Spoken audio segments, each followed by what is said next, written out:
Welcome to Blog Talk Radio in high fidelity.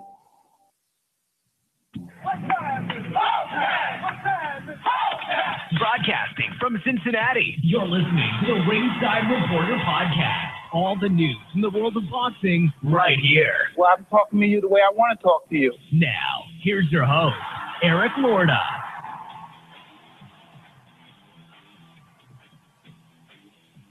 And we are live. Welcome to the Ringside Reporter Podcast, where we talk about the latest boxing news. If it's related to boxing, we'll talk about it here. My name is Eric Lorda, and I'm here with my co-host, Ringside Robert, and England's adopted son, Joe Habib. We got a great show for you today, and as always, you can catch us on the web at ringsidereporter.com. If you want to call and ask questions or just give your 2 cents, call in right now at 323-870-3857. And we'll be here till about 9 tonight.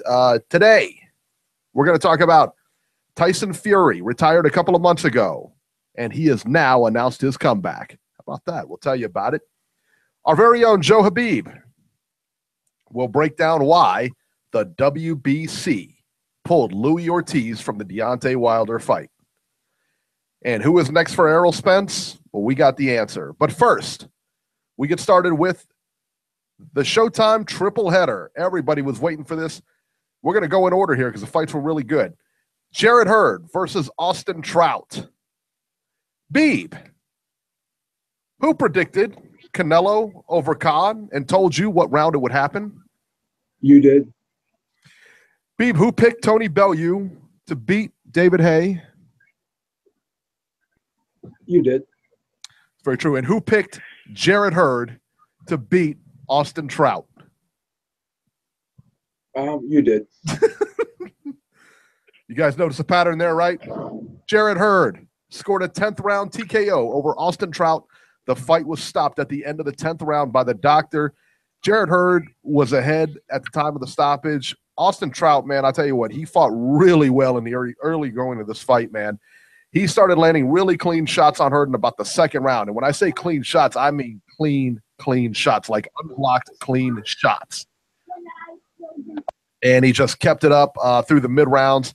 The problem was that Hurd was putting a lot of pressure on Trout, and I had the feeling that Trout was not going to be able to keep that pace, and he couldn't. And he tired as the fight went on, and Hurd took advantage of it and won the fight. The announcers alluded to this during the fight that Hurd was not cutting off the ring. I think this is actually a benefit that Hurd wasn't, because that forced Trout to move his legs, move backwards the entire fight. And I tell you what, I'm not so sure it wasn't by design that Hurd didn't cut off that ring to make him work every second of that round and every second of that fight. And sure enough, man, he definitely tired out. Hurd took over, and there it is. So, Beeb, give me your assessment of this fight. What did you think of the fight? What did you think of Hurd? And where do you think Austin Trout goes from here? Well, points, because in the early goings in this fight, it looked like Trout was in control. It looked like he was actually schooling Hurd. And he was the one putting shots together. He was the one, throwing his jab to the body, kind of opening up the headshots a little bit. He was a lot more fluid with his combinations.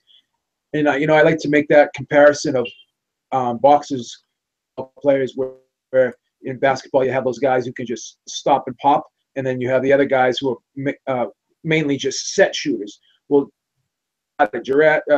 Hurd is a set shooter, and Trout is a guy who can stop and pop. And that was the story of the day early on in the fight. You saw Austin Trout moving a lot, but he was moving and giving Hurd different looks, and he was attacking him, varying up his attack patterns, his punch sequences. He wasn't being predictable at all, and it looked as though Hurd was somewhat confused. But you never really know Hurd's going through, or his emotions, or if he's actually really frustrated in there, because he's so poker faced, he's so calm, he's so poised. It's almost as if he feels as though the second half of the fight, this guy's heart. It's, against Tony Harrison too. Harrison got off to a good start there, but as you said, it's almost by design. It's whereas he lets his opponents kind of blow their wad, empty out their clip a little bit, and then he just comes on in the second half of the fight. And he was kind of, changing up the look a little bit, dropping his hands, get Austin Trout to move forward. And when Austin Trout, came to him a little bit, that's when he started really putting a lot behind that right hand. And you could see in the second half of the fight, those right hands that he was throwing, they had destruction written all over him because he was really, really putting a lot of weight behind them, and he was really throwing that with conviction. Whereas early on, he was just placing it there, just letting Trout know, hey, I'm still here, hitting him, every now and then just to keep him honest. But as the fight wore on, he was really, I think, confusing Trout, not only with his awkwardness, but just with the fact that, he was just coming in there with his hands down, and he was actually doing a little bit better with his own head movement, and he was making Trout miss a little bit, and he was countering with his right hand. So it was like he was trying to get Trout to throw that left hand, which he was so successful with early, but he was actually kind of timing it a little bit better, and he was throwing his right hand a little bit ahead of the left hand, and that right hand started getting there first, and it started really doing some damage to Trout. So, yeah, he came on in the second half of this fight, and it was all him in the second half of the fight. And, Trout just looked like deflated in that second half of the fight. You could see the look on his face like, you know what, I did all I could do in here, and this guy took my shots, and he's coming forward, and I'm starting to feel his. I don't think I can win this fight. He had that look on his face. And when the fight was stopped by his corner, he didn't have any objections to it. He didn't complain. He didn't dispute it at all. So I feel as though he knew what direction this fight was going in. And, I was very impressed with how, Hurd turned this fight around. And, you could sit there and look at Hurd and say there's a lot of holes in his game. But, as you said, is it by design? Does he have that confidence in his own ability that he can continue to press forward and put on a fast-paced pressure type, mental pressure as well as physical pressure type fight, and wear guys down mentally as well as physically, regardless of how skilled they are? Does he have that ability to do it against someone like a Jermel Charlo, someone like a Erislandy Lara? Because we did see Lara have some problems, with pressure against Angulo. And he got knocked down a couple of times in that fight, and was able to pull that out because he was able to, swell up Angulo's eye. So it's interesting to see Hurd in against these other junior middleweights, and if he's able to their heart like he did Austin Trout's. That's interesting. Robert, let me ask you, what did you think of Jarrett Hurd? And more importantly, what do you think of my impressive 6-fight winning streak this weekend? Okay. You were asking me what I think about Jarrett Hurd, and what else did you say, Eric? I said, what do you think about my impressive 6-fight winning streak this weekend?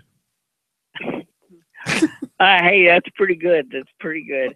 Anyway, as far as Hurd goes, when the fight first started, I thought, oh boy, maybe Hurd wasn't ready to be a champion. In the early part of the fight, from about round 2 until about round 6, he looked like, what am I doing in here? What's happening to me? Do I belong in here? And then after that, it's kind of like, okay, a switch was turned on, and everything completely changed focus.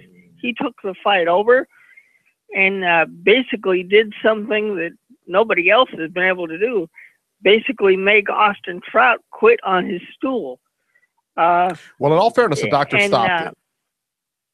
Yeah, I know the doctor stopped it. I thought the corner stopped it. Was it the corner or was it the doctor?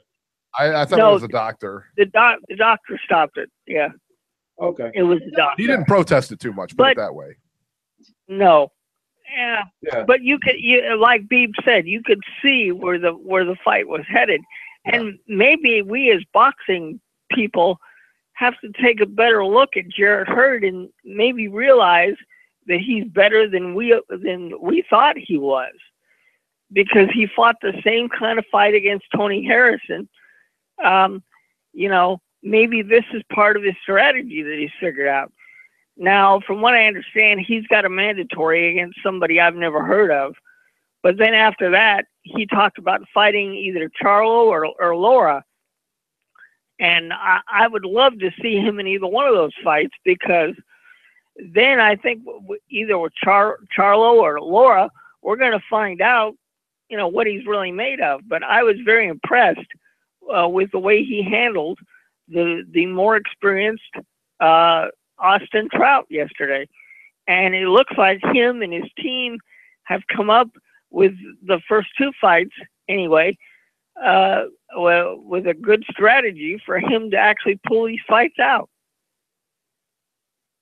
He's the perfect example of, it's not always the guy who's the flashiest, the guy who's the most athletic, the guy who's the most skilled going to win the fight. And there's a lot of fighters out there that got by on heart. And I'm not just saying that Hurd getting there by heart. There's a method to his madness. I mean, he knows when to pour it on. He can see,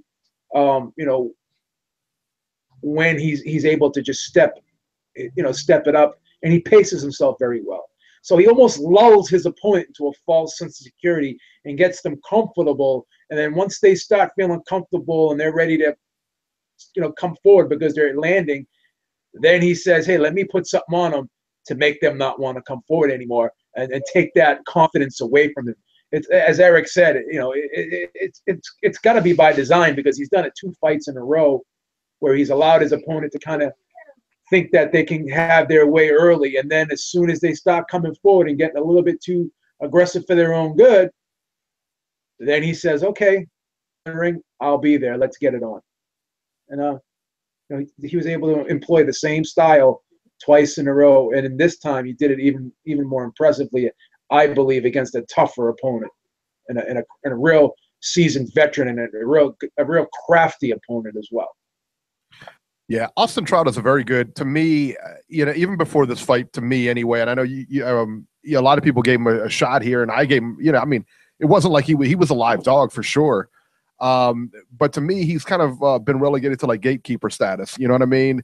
Where if you could get by Austin Trout, you're probably the real deal. You got a future ahead of you, My concern is that, you got Charlo and Lara, as the 2 other champions in that. And I'm not so sure Hurd fares very well against either one of them, but that's just my opinion. In fact, speaking of Jermel Charlo, let's go to that fight here. Jermel Charlo, you know what this fight reminded me of? You remember with Julian Jackson and Gerald McClellan, their second fight, their rematch, and it was on that stacked Don King card, and everybody thought that was going to be the most competitive fight on the card. This is what it reminded me of, and it was like a 1-round blowout, and that's what exactly what this one reminded me of. Jermel Charlo looked amazing, knocking out Erickson, Lubin, man. Both fighters came out. They looked pretty good. Lubin ducked underneath a shot, and I don't know if he was going for a body shot or just weaving, and Charlo shot a right hook / uppercut, and it was more of a hook. Caught Lubin cold. I mean, caught him cold. Lubin didn't see the punch and was knocked out before he hit the ground. He hit the canvas and he stretched out. You could just see him just kind of like stretching and trying to get up. He was out. He was out cold. The referee started counting, then immediately stopped the fight. I can't wait to see either Charlo fight again. Every time you see these guys, they just get better and better. Their power's on display. They're good boxers. They're doing something right over there, man. Beeb, what were your thoughts on this fight? And I was a little disappointed with Erickson Lubin showing, but honestly, you get caught cold, you get caught. I mean, there's nothing you can do about it. I mean, there's nothing he could have done about it. So, Robbie and I have mentioned this about the Charlo brothers, and we've been critical about them in this regard, that they on their shoulder. And you can see, leading up to their fights now, how they seem very angry. It's like, yeah. It's us against the world. And even after the fights, they're being interviewed, and they seem very, very agitated and angry, and they're barking at them. But what's so crazy? Maybe this is working for them.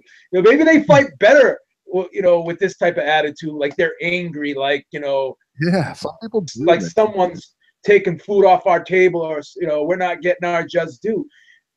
Maybe they need that and they love to have that, and they use it as fuel for their fire and inside them.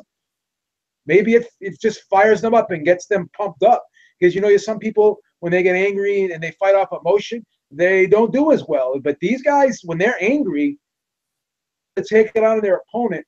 And you know what? Both of these brothers, even Jermel, he was noted as being just an aggressive guy who was big, the guy who was supposedly weight bullying guys at 154. But these guys are very, very, and they're very cerebral fighters. They know how to set their opponent up. They feints. They sell their opponent one thing, and they get their opponent to commit, and boom. This isn't the first time either Charlo brother opponent with a punch that they did not see. They're really, really skilled at doing that. They know how to really sell these feints. And he sold the feint to Lubin, and Lubin went low. And and they can really vary up their punches. They throw those 45s. They can shorten up shots. These guys are really, really good. They are better than advertised. I mean, I know a lot of people were high on them, but they would say, hey, they still got a lot to prove. But ththese guys are excellent fighters, both of them, and I think they're gonna be a threat to anyone. And if Triple G fights Jermel, I think he's gonna have his work cut out for him. I think Jermel could definitely win that fight, and I think Jermel is going to be a handful for anyone at 154. They're both very, very exciting fighters, and they're just not basic fighters that are going in there to take your head off. These guys are very, very skilled, versatile fighters, and I get excited every time I know they're going to fight. I expect a good performance out of either brother every time that I hear they're going to be fighting, and they've never disappointed me. They haven't disappointed me yet. So, yeah, that was just you could sit there and say, yeah, you know what, Lubin just got caught cold, but no, that punch was set up, and it was beautifully set up, and not just any fighter could set up a punch like that. You have to be, a very, very good fighter to be able to do something like that. You have to be an exemplary fighter to be able to do something like that. Him versus Lara would be very, very good too, because Lara is assassin. So he's a cerebral assassin himself. He is a really, really comprehensively skilled boxer. He's really hard to dissect, and he's a guy that can box your ears off too. So that could be a chess match. But the thing about it is, Jermel will probably at some point, step it up and kind of push the fight against Lara. That's where it get interesting, because would Lara make him pay for stepping it up, or will he be able to overwhelm Lara and push him back? Those are questions that I would love to see answered, and I can't wait to see answered if these two fight.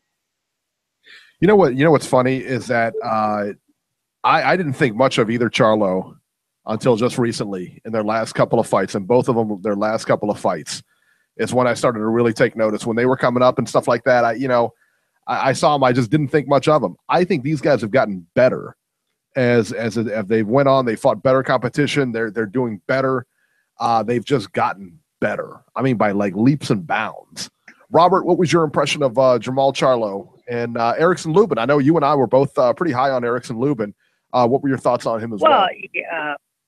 Yeah, but I knew that Lubin was not going to win this fight. I don't know if this was too soon for Lubin, but I thought Charlo was going to win. But like Al Bernstein said on the broadcast last night, he said, we could have picked 20 different ways for this fight to go, but we would have never picked this, how it turned out. What can you say? Both Charlo brothers have been very, very impressive. And, and also, it seems like since Jermel switched trainers and went from Ronnie Shields to Derek James, it seems like Derek James has been able to bring out a lot more in him than Ronnie Shields was. Mm-hmm. It's almost a good thing that both brothers are now being trained by separate people. One being trained by Ronnie Shields, one being trained by Derek James, because it looks like they both can concentrate more on actually what they're doing as far as working on their skills and their craft. And it seems like a good deal. And even Charlo has said, well, now that I'm not with Ronnie Shields anymore, I'm willing to fight Lara.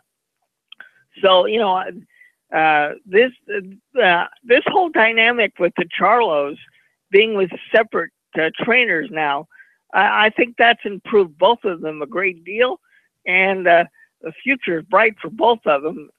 And it'll be interesting to see what the Jermel does at middleweight. He looked very impressive the first time out, but let's see if he's able to get a Canelo, a Triple G, a David Lemieux, and people like that. Because now we have to deal with the boxing politics of things and see if people are willing to make fights and work together. And that's always been our big problem in this sport. So, but no, I was shocked by what he did. And I would say the sky's the limit at this rate. What do you give him chances against Jarrett Hurd? Because that's who we called out after the fight. Oh, you know what? I think that's going to be a hell of a fight. Now, I didn't think that before, but after seeing what Charlo was able to do, and after seeing what Jarrett Hurd was able to do, I think that will be a hell of a fight. But Hurd, like I mentioned before, they said last night he's got a mandatory to deal with against somebody I've never heard of. And I guess that's going to be his next fight. I forget who it is. But I can't wait to see that fight. You know what's amazing, Eric, as you mentioned coming up, you didn't really think that Charles would be as good as they are. Mm-hmm. But there's a guy that I used to do the radio show with, the Rope and Dope radio podcast, one of my first podcasts that I've done. His name was Joshua Jernigan. He was from Houston, Texas himself. Watch these guys at the Metroplex gym in Houston. And he would always talk about, these guys are going to be something. These guys are going to be something. And I was like, okay, I'll keep an eye out for him. And you know what? I started watching them. And, I would say things like, oh, yeah, they're good, but they still got to, step up their competition and prove themselves. But, in saying that and in watching them, if you noticed, as the competition got better, these guys got better too. This was a steady progression. And, they have a very extensive amateur background, and they put in the work, and they fought a lot of tough rounds in the amateurs and a lot of tough rounds in that Metroplex gym. So, Joshua Jernigan followed these guys from the jump, and he told me, and he was right. So I got to give him props. For sure. Shout out to Ashy Knuckles for letting, for putting me onto these guys, man, because they are excellent fighters. That's amazing. It's funny how, like I said, man, guys at the local gym, they'll see somebody at the local gym and you just know they got something, or you'll see somebody on an undercard and just know that they got something. And and like I said, man, I'll admit it, I didn't think too much of them when they started coming up and I saw them and everything like that. But I'll tell you what, they made believers out of me these last couple of fights they've had. That's for sure.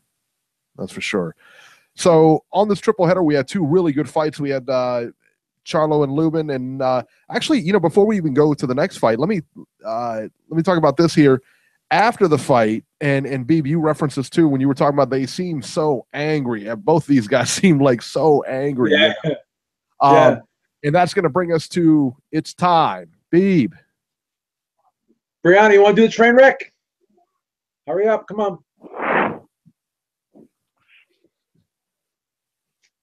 Yeah. Chugga, chugga, chugga, chugga, choo, choo. Yeah. Good job. There it is. Our cue for the train wreck of the week. Jermel Charlo, Jermel's brother, gets hit with a chair. Now, I know everyone heard about it after the who was it?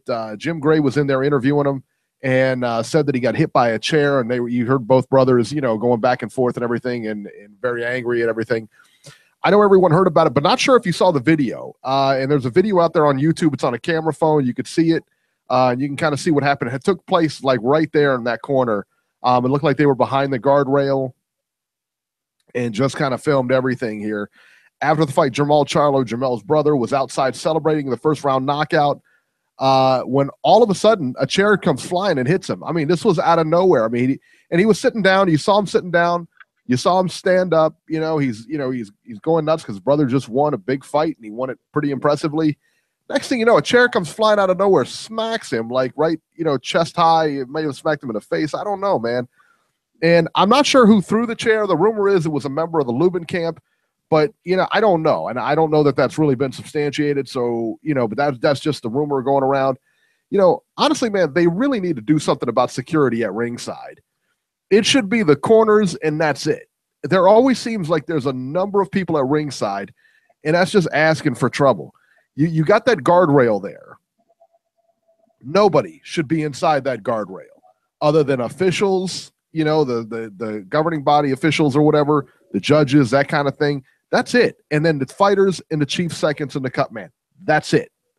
There shouldn't be anybody else in there. And so many times when you go to a fight, you'll look inside that guardrail and you got everybody in there. You know what I mean? You've got fighters in there. You've got people's families. You got their brothers. It's just packed over there. Should not be that way. If you eliminate that, this eliminates these situations, And again, I don't know who threw the chair. I don't know, they said it was a member of Lubin's camp, but who knows who threw it? Because there's a billion people down there, and I think doing that would work wonders on security. And I don't understand why they let it. The security at these things is so lax sometimes. It's just, you're just asking for stuff like this going to happen. So unreal. So let's move on to the next fight. So we had two exciting fights. And then of course we have Erislandy Lara. Erislandy Lara versus Terrell Gausha.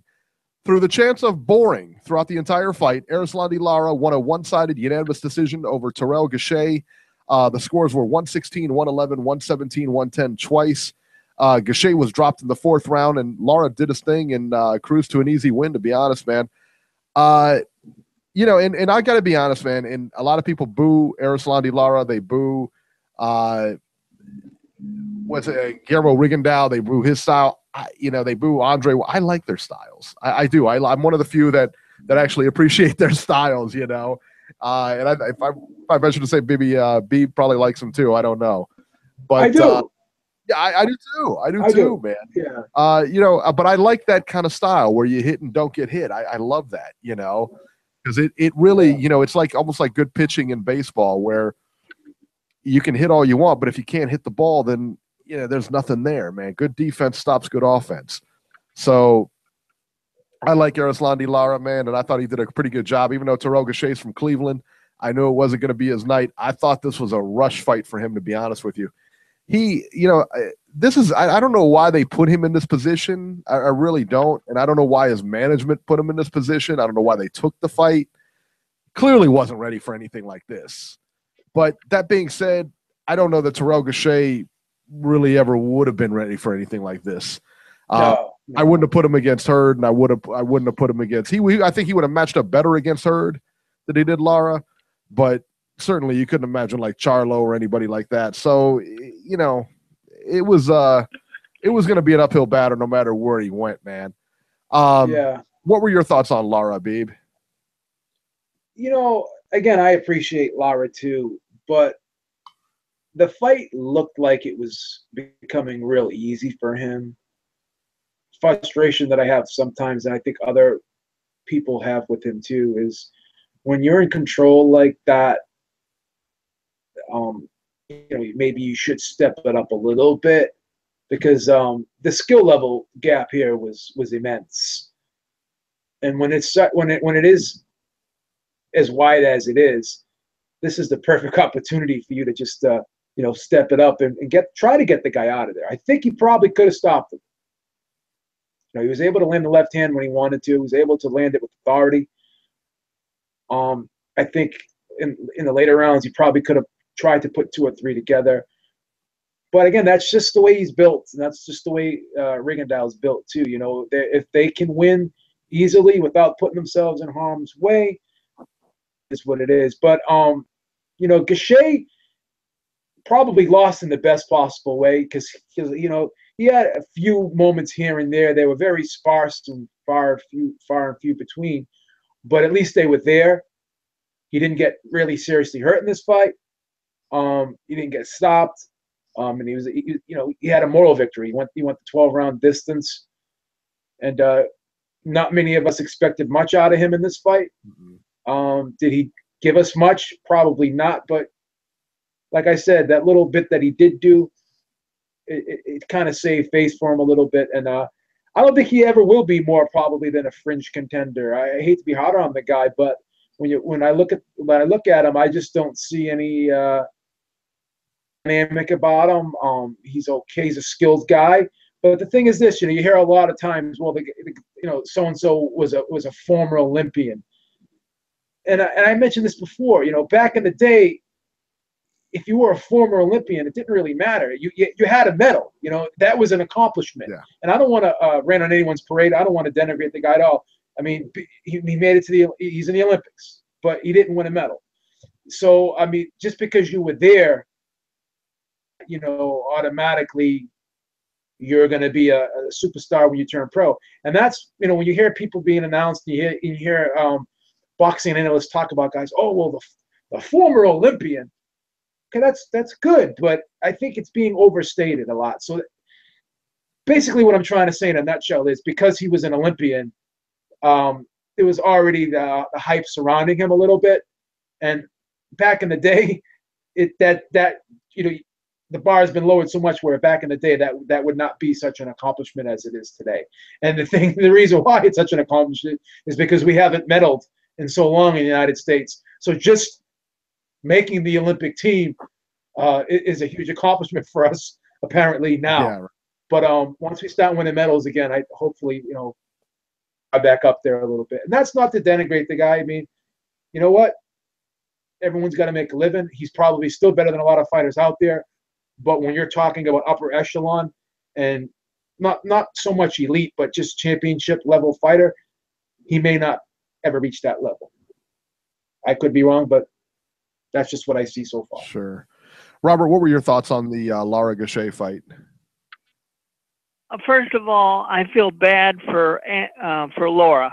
Okay, this is the way he fights. And I'm going to send out a message to boxing fans here.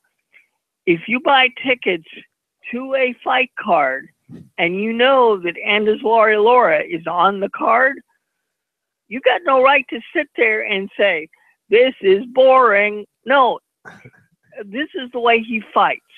If you're paying for a ticket and you know he's on the card, I'm sorry to say this, but you've got no right to complain. You're not going. Anders Lara is 34 years old. He's defended his title now 6 times. This style works for him. Now, is it pleasing for everybody? No, it's not. But I really felt bad for the guy. I guess it's a good thing he don't understand English, because throughout the whole fight, that's what you heard. Either the crowd were booing or they were saying, this is boring. No. If he's on the card, this is what you're going to get. And I get sick and tired of boxing people, announcers or whatever, former fighters. Well, how can you make Anders Lara better? Who can he fight to turn him into a different fighter? I don't think, frankly, it matters who he fights. He knows the way to fight that he's comfortable with. And let's face it, he hasn't really lost. I mean, the Paul Williams thing was a disaster. All 3 judges got fired because of that. They gave Canelo the fight when I thought Lara beat Canelo. So let's be honest, folks. If you look at it realistically, he hasn't really lost. So what is he doing wrong? And Ronnie Shields is his trainer. If you think for 1 minute Ronnie Shields was not happy with the way that Lara fought, do you think he'd be training him? I don't think so. I want boxing fans to either become more educated on how these Cubans fight and appreciate what they do, or you don't have to watch, or you don't have to buy tickets. It's as simple as that. He dominated this guy. This guy wasn't ready for this. I said that last week. I said this was too early for him. He may never be ready to challenge for a title with the way he fights. But he got an education last night, and hopefully for his sake, he can go back to the gym and realize what he needs to work on. But as far as Lara's concerned, people need to get off his damn back. Yeah, I mean, that's the way he fights. But let me ask you a question. I mean, knowing that that's the way he fights, and promoters know, I mean, promoters want to see, like I said, the Charlos, and then you had Jared Hurd who kind of really go after it. You knew those fights were going to be very competitive in the sense that, you had a feeling they were going to go after each other. The Charlo Lubin fight, you're like, there's no way this could be a bad fight. Let me ask you guys, did they make a mistake by headlining Lara and Gausha and one of the other two? Yes, they did. I was saying the same thing. I was saying the same thing because, with all due respect, I thought, honestly, that maybe the Charlo fight should have been the main event. For sure. At least on paper, that was looked upon as the most competitive fight of the night, even though it did turn out that way. And I just want to, Robbie made some great points there, and I just want to kind of piggyback and echo his sentiments a little bit, because Customato once said, people who were born round, they don't die square. And Erislandy Lara, he's 34 years old. He's not going to change the way he fights, not at this point. And because he's been so successful, as Robbie said, why should he change? And Paulie Malignaggi made an excellent point. I think if you put the right style in there against him, is exciting. I mean, he's been in some exciting fights. The Canelo fight was very entertaining. The Paul Williams fight was very entertaining. The Angulo fight was very entertaining. So I just think he's got to be matched up correctly. And I think if he fights either one of those other two young junior middleweights, Gerard Hurd or Charlo, I think those fights would be very, very entertaining, because I think those guys would press him and push him, and they would force him to fight maybe when he didn't want to fight. They would make the fight action-packed and more interesting than obviously this fight is going to be, because if he's allowed to coast, he's going to coast. He's always been that way. Safety first. He's a safety first fighter in there. Yeah, you can't allow him to coast, and I don't think those two other young champions would allow him to coast. Yeah, and it's tough because, he is a very high-risk, low-reward fighter, and not a lot of people like his style, and it's unfortunate, but I think that, you put one of those two guys in there, I think they're better fights. I don't know that either one of them beat Lara. I don't know that anybody at 154 beats him, but yeah, I mean, I would like to see Charlo, and Reese Mack in the chat just says, got to match Lara with Charlo. Yeah, I love that fight. I absolutely love that fight. I think that's a good one. It's unfortunate, I think it's unfortunate though. I mean, it's one thing for the fans to kind of get behind it. Dan Raphael had posted something on Twitter of he said he said, I've never seen so many people clear out of a main event before, and he shows people he posted a picture of people leaving the fight, and who knows what time it was taken. I don't know if it was during the main event. I don't know if it was after the main event. Who knows? But, stuff like that I think is kind of unfair. I really do. I don't like some agenda that gets pushed and everything. I think Why does he do that? Why does he do that? That is totally not his place. He's turning into the TMZ of boxing. It's like, that's not what your job is. You're a reporter.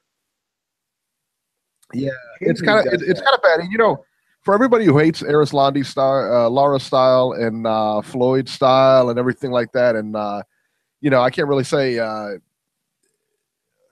well, even Guillermo Rigondeaux style, to get hit in the face a couple of times, you'll understand their style, and you'll appreciate their style a lot more. Get hit in the face a couple of times, and you'll understand why they do what they do. Because nobody likes getting hit in the face. And let me ask you this. Do you think if a guy like a Arturo Gatti could fight like a Guillermo Rigondeaux, don't you think he would do it? 100%. Don't you think he would do it if he could? If everybody, I mean, how many people, Floyd was the first one that you really noticed. I mean, and don't get me wrong. I mean, George Benton, there's been a ton of older fighters that have done it. There was a ton of fighters that did it before Floyd. There'll be a ton that does it after Floyd. How many times did you notice people doing that shoulder roll after Floyd came out and was very successful with it? There's a ton now. I mean, lots of people do it now.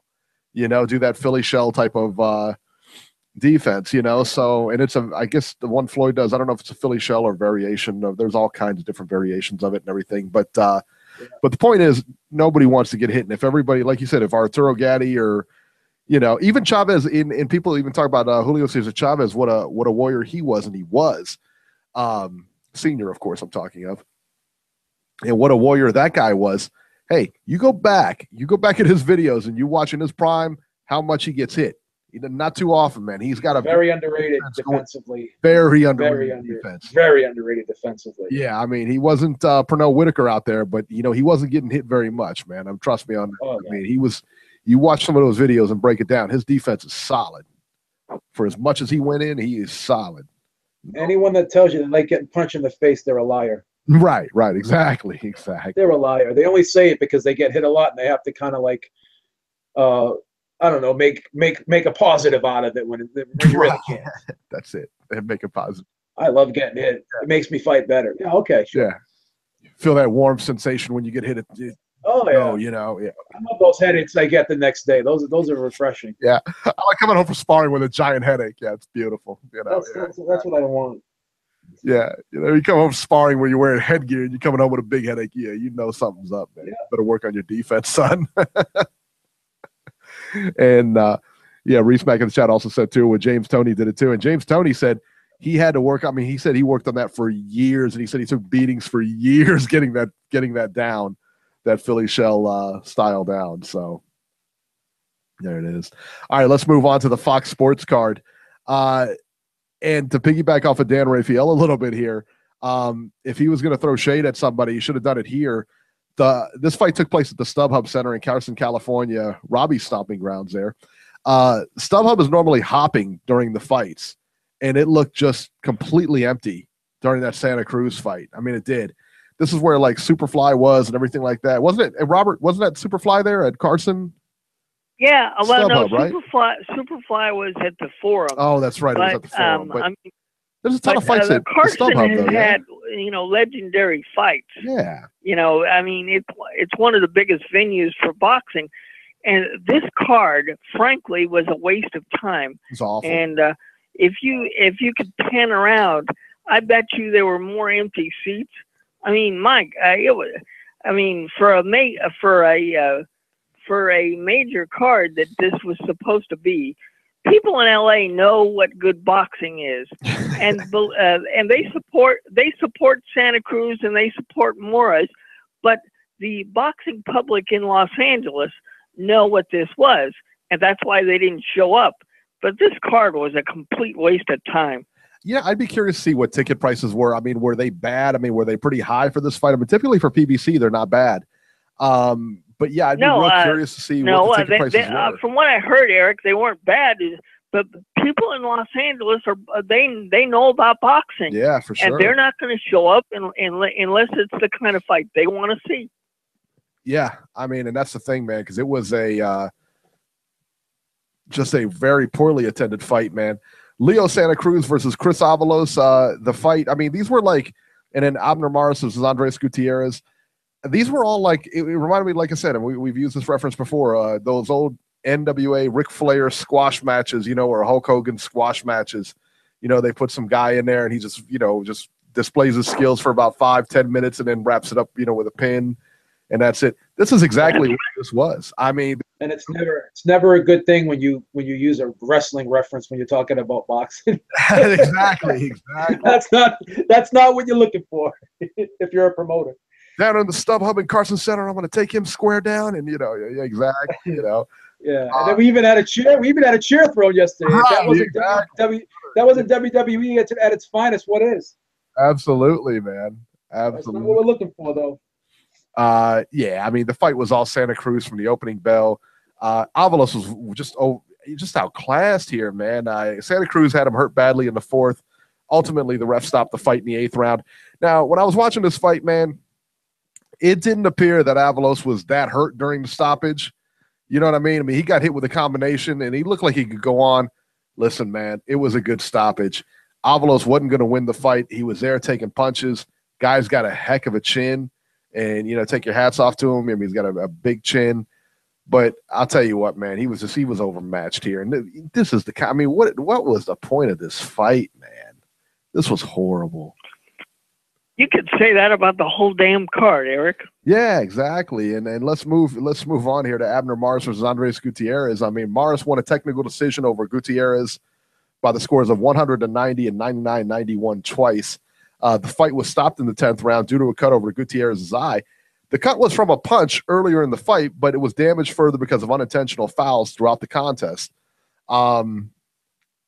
So great. Abner Mares won every round, you know, just like everybody suspected.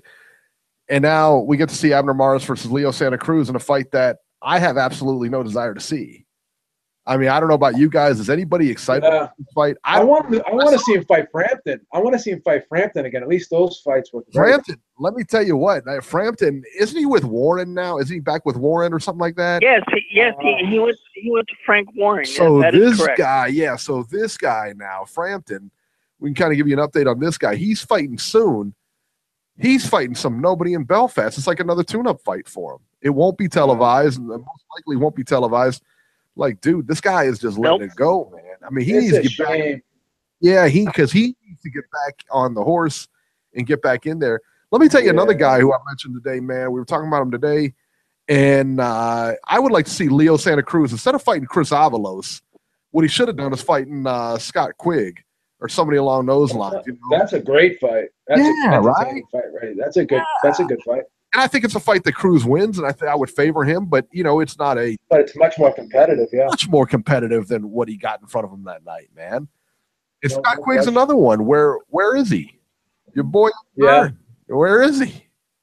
Just completely forgot about that guy. Yeah, we're real busy over it. Man. We're busy over it. We're trying to get things squared away. We got a lot of fighters now. That's right. We got a lot of fights we're working on. Well, Joe, you must not have a lot of fights. I mean, one of your former champions decided to leave your boy and go to Frank Warren. I mean, what's up with that? If Carl was happy with what he was, we can't please everybody. We can't please everybody. I mean, we can't have 100% approval rating. That's right. That's right. You don't have a former champion that'll walk out your door.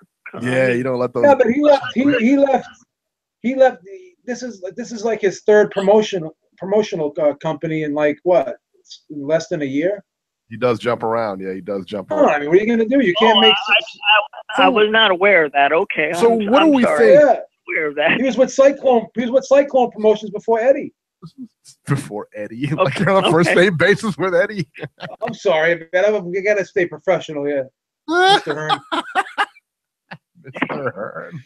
I'm just so used to talking to Eddie on the phone, saying, "Hey, what's up, Eddie?"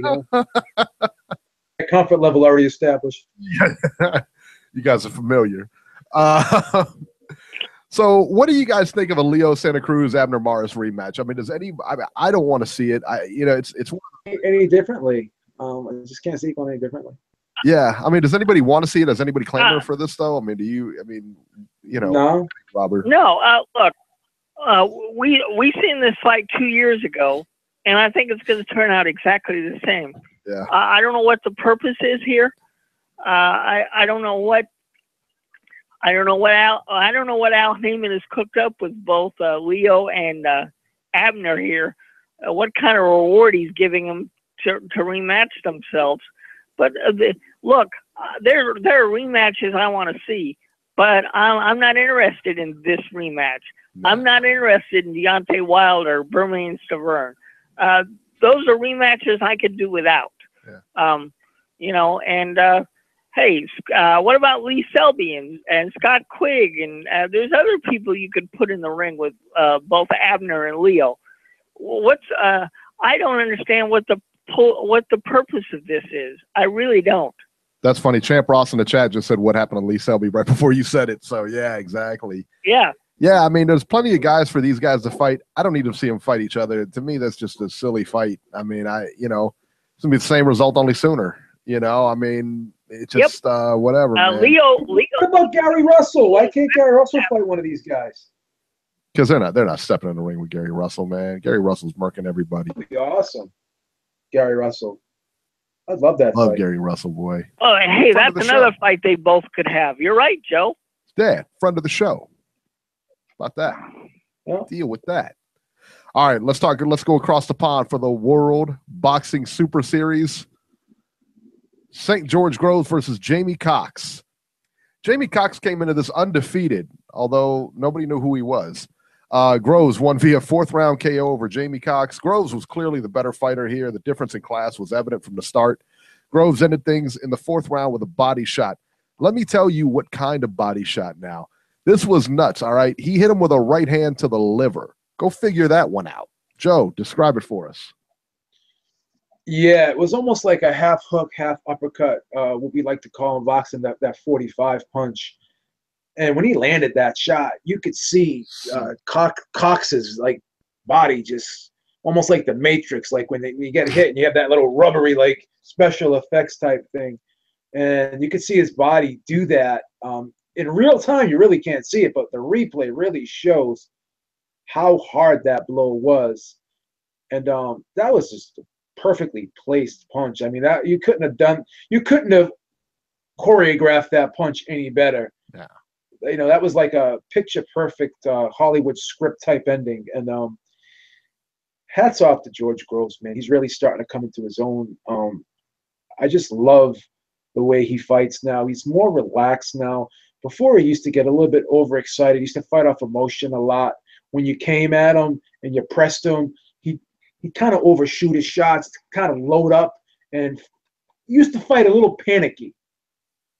The first Cal Froch fight, I know I'm taking it way back, I thought he was doing very well, but he got a little overexcited when he hurt Cal Froch. Now he seems a lot more relaxed, a lot more patient, a lot more methodical, and you know, he's pacing himself better.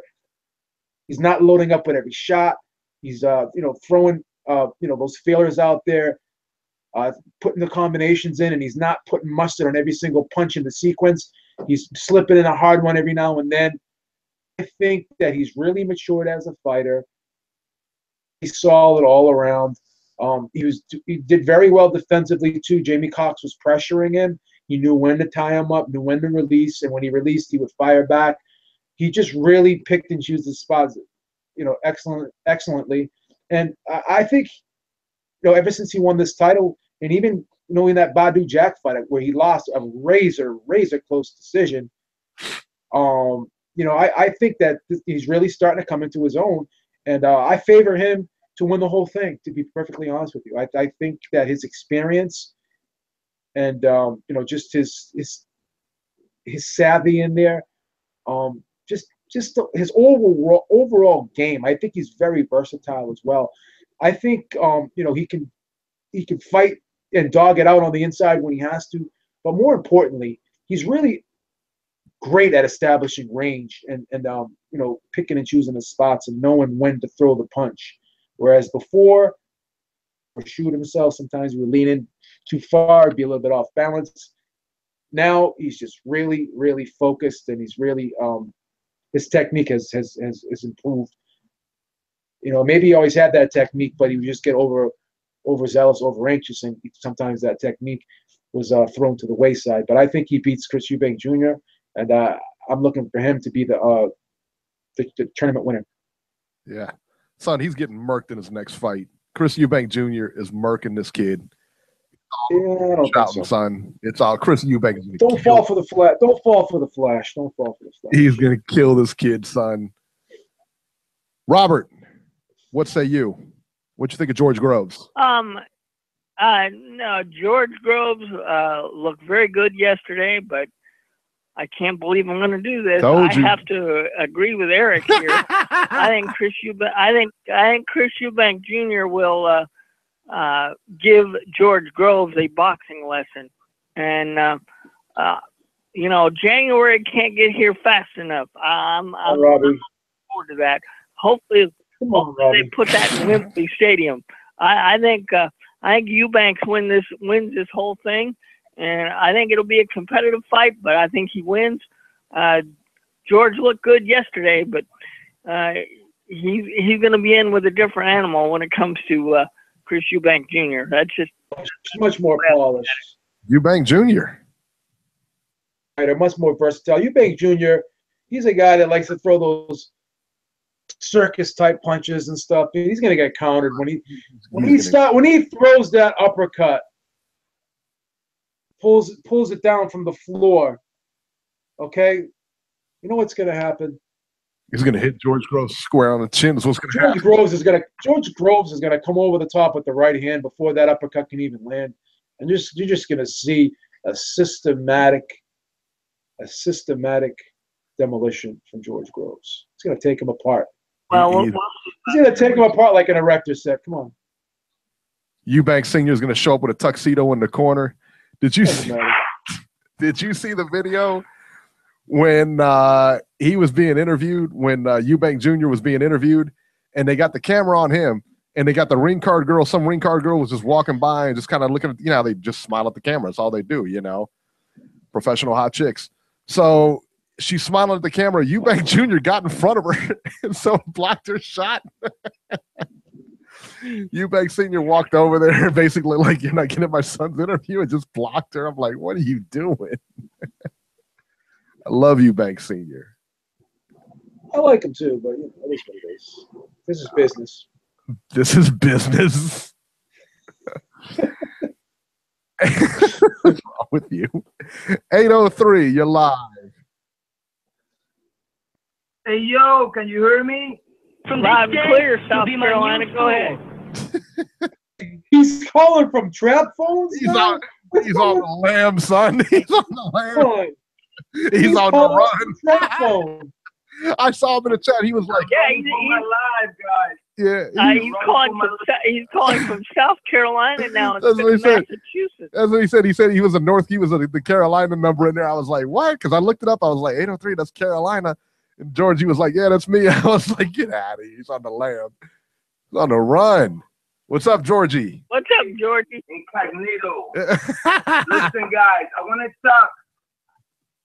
I know the show is about George Groves and what this man have done and whatnot, but listen, George Groves always come out short. This fight, okay, he did what he did because of the opposition. But it's like you say, you go against Banks Jr., Eubank, that's a different animal.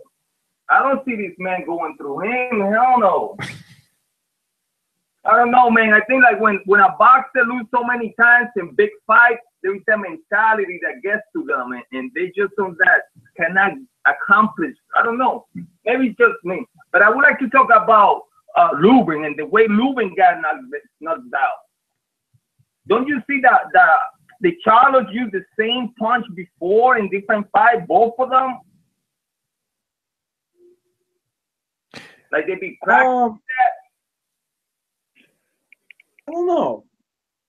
I'm not going to say that's the first time he's ever landed a punch like that, but I didn't even really see it in real time. Such a sneaky punch. I just see it's the angle that by Beeb when Lubin went because Charlo threw like a 1-2 before that, and then he tried to go underneath. Oh, he set him up. There's no question about it. Before. Yeah.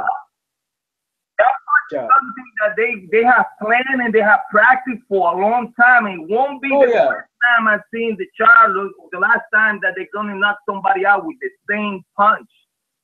It's something that they see in there on that angle that they practice so many times that comes on muscle memory alone. So that's something that all the Charlo's opponents, they're gonna have to watch because there's something there that people just not seeing.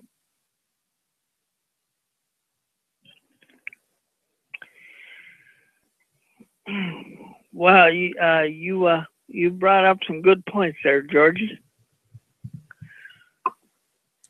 But do you guys recall seeing one of the Charlos knocking somebody out with the same move?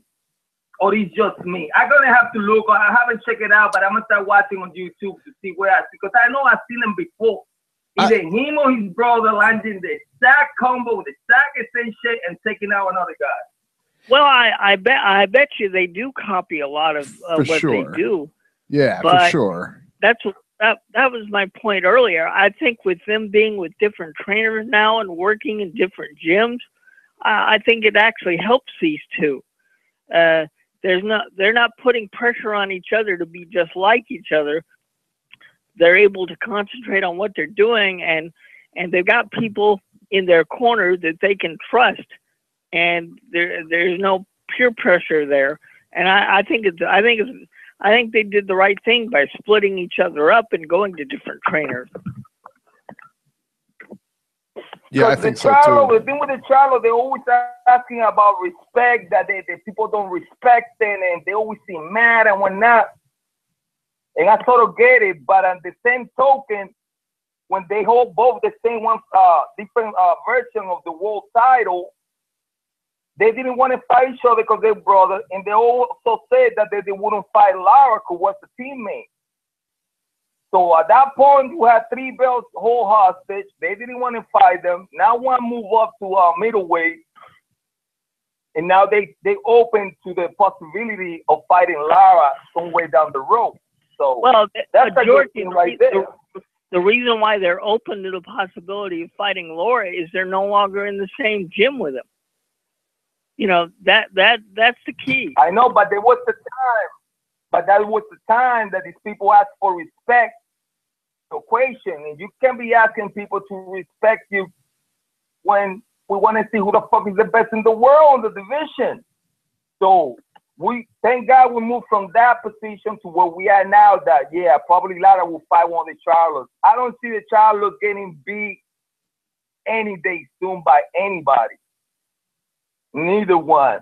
I think Lubin, a lot of people talking shit like, oh, he got exposed and this and that, but man, this and that punch would have knocked out 90% of human beings on this planet. I don't care who you are, how big of a change. The way Lubin got cut with that punch, that's what I'm saying. That punch there is sort of special. I know we're going to see more of the same type of technique. If you try to go underneath with the Charlos, it's not going to happen. Never try that shit. Pretty much. And great fight this weekend. This weekend was awesome. 2017, beautiful year for boxing. The best year ever, in my opinion. Thanks for listening to my shit, guys. You know, everybody out there to give you the thumbs up. And thank you. We appreciate it, man. Thank you so much, Georgie. Good stuff, man. He made a lot of good points.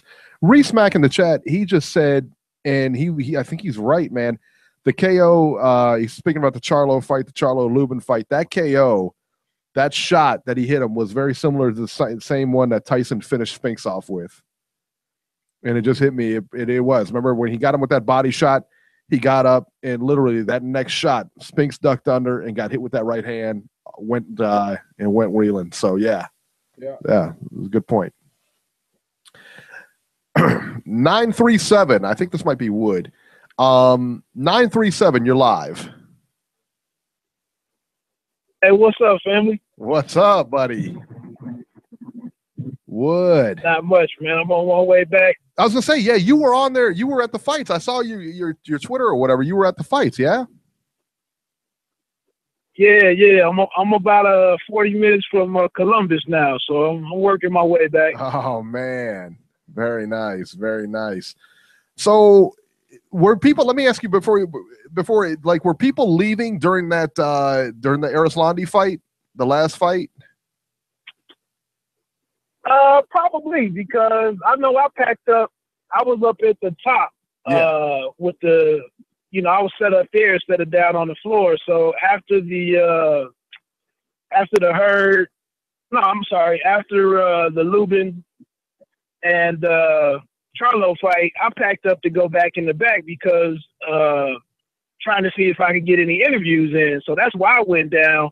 But as a lot of the media guys started building up in the back area, the fight was on TV, and not many of us were even really keeping an eye on it. So I wouldn't doubt it if different. I know fans were booing for a while, and then the next move was people probably started clearing out. Wow. Wow. So did you get any big interviews while you were down there? Not any one-on-ones, not too much, but because a lot of guys kind of stayed inside the lower bowl or ringside and whatnot. Mm-hmm. There was a ton of people there that I didn't even know was there because not many of them came in the back. Other than that, I mean, Errol Spence Jr. and Keith Thurman, they did a press conference beforehand, before the fights started. And then you can tell that Keith is looking to get back in action because he actually stood around after his comments during the presser. He stood around in the back taking questions for like another hour probably. Oh, wow. And then after the event, he came back and was with another group of guys in the back area for like another 30 minutes. So he was really talkative. I did get a few questions into him, but you know, when there's 4 or 5 people standing there and, you know, everybody's recording the same stuff. Yeah. So, you know, who knows by the time I get my footage up, you probably already heard my question and his response. Deontay Wilder, he came in after Errol Spence Jr. and Thurman. And, man, it was almost like church started up in there. I mean, he was throwing scripture at us, and he was very frustrated with you know, not being embraced by the American fan base or boxing fans, and you know, he was very frustrated with the way things happened with Ortiz, and really just reiterated that he didn't understand how he was being blamed for any of that, and he basically praised himself a lot in his power and just kept reminding everybody that he's the best out there. And then he said that he was very disappointed in the response from Anthony Joshua. I guess Joshua said he needed some time to get himself together or to get on the right level or something he said about fighting Wilder. And Wilder was just like, he said that further supported he's the best heavyweight out there. I think he's got a point. He's got a point. We were talking about this before and somewhat during the show too.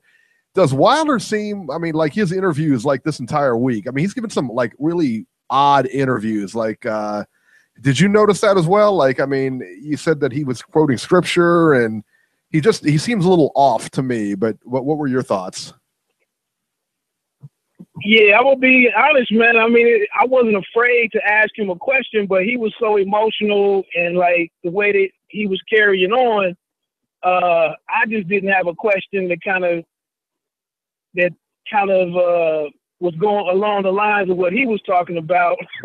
So I just didn't feel like interrupting his vibe. So I just stood there and listened.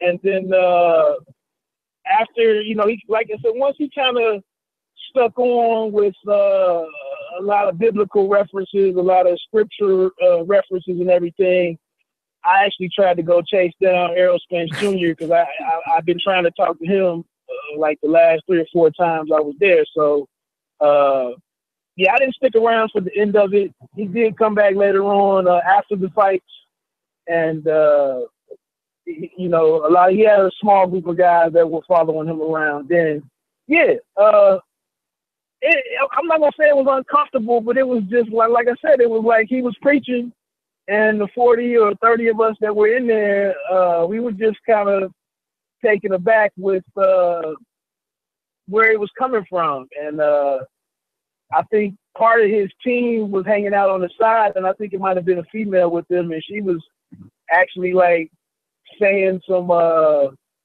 you know, if you ever been to church, some of the comments back from the crowd as the preacher is doing his thing or delivering his sermon. I mean, somebody was saying it was a little weird, man. I felt underdressed or something. Did you see Bronner there, Adrian Bronner? You know what? I didn't really know he was in there until I caught some footage maybe online, I saw that he was ringside. It was a very quiet night for him. He didn't come in the back at all. Jermel Miller was in the house. He didn't come in the back. Tevin Farmer was in the house. He didn't come in the back area, you know, and speak to anything. He was another guy I was kind of looking to get in some words with. Yeah. What's with these Danny guys? Danny Jacobs was in the building. He didn't come in the back. I don't understand that. I mean, you guys want to promote yourselves. You guys want to get bigger fights, but you don't want to talk to anybody. You know, and come in the back. I mean, all the reporters were in the back. You know, that's where everybody hangs out. You know, in that press area. You know, I mean, you guys want the big fights, and but you don't want to talk to anybody. You don't want to. You know, you gotta get your name out there. You gotta get. You know, I don't get them sometimes, man. Right. I was talking to some Philly guys trying to just see what they knew what was going on with Farmer. Nobody knew. I didn't remember if I wasn't aware if they had named the location for his title fight, but none of them were aware of where that fight was going down. So being that it is his first title fight, and he was, you know, very adamant about approaching Gervonta, you know, it seems like he would have came back there and talked that up, like you just said, and raised the visibility of that event. But yeah, he wasn't back there. Clarissa Shields was in the building. She never came in the back. And then I don't know. Yeah. I don't want to dig into too much of the rumor or anything, but following the Lubin and Charlo fight, I don't know if you all saw on television, but a fight erupted as the Charlos were making their way back into the locker room area. That I did not see. The Jared Hurd. So you said there's a fight between him and Jared Hurd's camp? No, there was some blows. There was a chair that I think hit Jamal Charlo, and then a melee broke out between the camps, between the Hurd camp and the Charlo camp. I don't think any real blows were landed, but it was a lot of mouthing, and you know, some ruckus broke out over there as they were going into the tunnel area. But something happened that I don't want to speak on because I didn't see it. But something happened where police got involved. They were looking for some people, and it ultimately led to the post-fight press conference being shut down. They didn't even do it. Really? So unreal, man. Yeah, it was. We'll talk about it offline if you want to know some of the details. But, yeah, for sure. Yeah, for sure. Yeah, that messed up the whole evening as far as, you know, trying to see, you know, if there's a road to Charlo Hurd. You know, that's what everybody wanted to go back there and discuss, and even see what maybe Lara had to say, and just get the final comments from you know, Stephen Espinosa or Lou DeVella, and whoever, you know, maybe some other guys would have came back there at that time. But once that happened, once that incident jumped off, you know, they came back and Showtime started breaking down all of the equipment in the interview room or the press conference room, and that was that. Unreal. Now you saw, okay, so now after the fight, and I got this on video, I saw the video on YouTube, this quick little camera video, and we talked about this part of our train wreck of the week.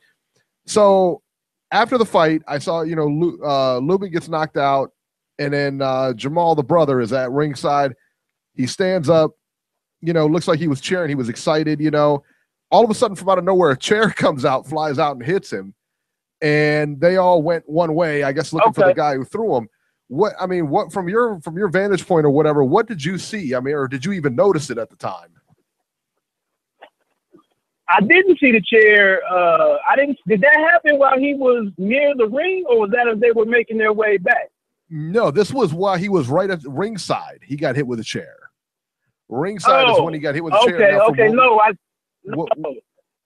Yeah, I wasn't aware of that because I think I was packing up. Yeah, and so what we heard was that what was the rumor going around was there was somebody from Lubin's camp that threw that chair at him. Now, whether it was or wasn't, I don't know. Okay. Yeah, whether it was or wasn't, I don't know, and nobody can substantiate it. So, that was just the rumor going around. It's not fact. I don't, that's just a rumor. But yeah, that Jermel got hit with that chair. And if you go to YouTube, you could see it. I mean, he's, after the win or whatever, he just stands up, he's cheering, he's going crazy because his brother, is his brother, And next thing you know, a chair just comes out of nowhere like a Springer episode and just clocks him, man. And I guess it hit Derek James as well, and they all kind of went after him and stuff like that. Okay, and see, this is what we talked about with some of the crowd that was at the last Rotor fight in Cincinnati. Yeah, and that's even being ringside. If I wasn't there. Well, not at this. It really wasn't much trouble at this event until that all happened. Yeah, I was packing up at that point because, like I said, I was trying to head down because I spent like 3 fights up at the top where I was trying to take some notes and maybe find some angles for some articles or something. So I got tired of chasing, trying to chase down interviews that weren't available.